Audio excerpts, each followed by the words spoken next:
Welcome back to another daily coding problem. Today we are looking at the smallest missing multiple of k. If you get stuck at any point, just drop a question in the comments below and I'll make sure to respond.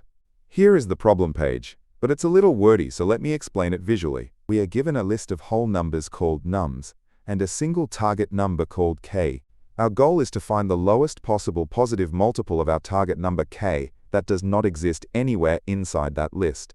Remember, a multiple is just the number k multiplied by 1, then 2, then 3, and so on. Let's walk through an example where our list has 8, 2, 3, 4, and 6, and our target k is 2. As always, we know the positive multiples of 2 are 2, 4, 6, 8, 10, and continuing upwards. We just start from the smallest multiple and ask, is this number in our list? 6 is there, and 8 is there too. But 10 is not in our list, which means 10 is the smallest missing multiple, and that becomes our answer. So how do we actually code this? If we just check our list every single time we guess a multiple, it's going to be very slow for large inputs. To speed things up, we first convert our list of numbers into a hash set, which makes checking if a number exists practically instant. Then, we just start at k, and keep adding k to our current number in a loop until we hit a number that isn't in our set. I'll break down the code in Python first, but don't worry, full solutions for Java, C++, and JavaScript are at the end of the video. First, we create our set called scene, and we set our starting answer variable to be equal to our target k. Then we start a loop that keeps adding k to our answer for as long as our answer is still found inside that scene set, and when it stops, we return the answer. Here is how that looks all together in one clean Python function. Let's run our example through this code to see exactly how the variables change step by step. Our answer variable starts at our k value, which is 2.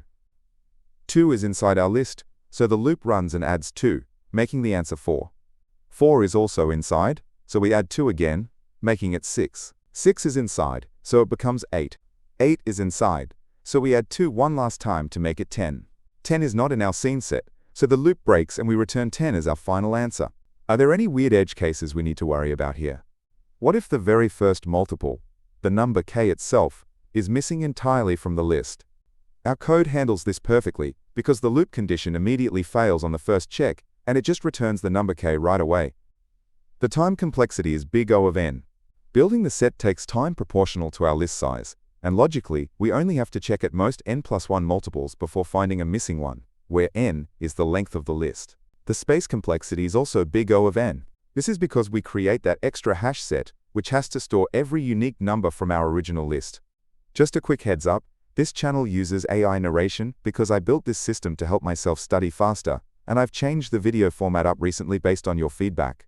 So please let me know in the comments if you like this new visual style, and again, remember to ask any questions you have about the problem there too. If you want to test this exact code out yourself without retyping it, you can grab it from leetcodeunlocked.com via the link in the description.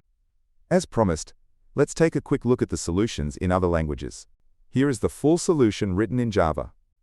Next up, here is the exact same logic written in C++.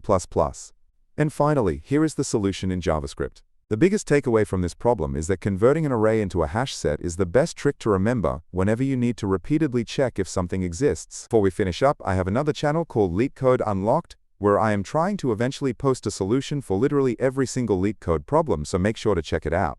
If you want to help support that massive goal, you can donate at buymeaboba.com/LeetCodeDaily, and please don't forget to like and subscribe. I'll catch you in the next one.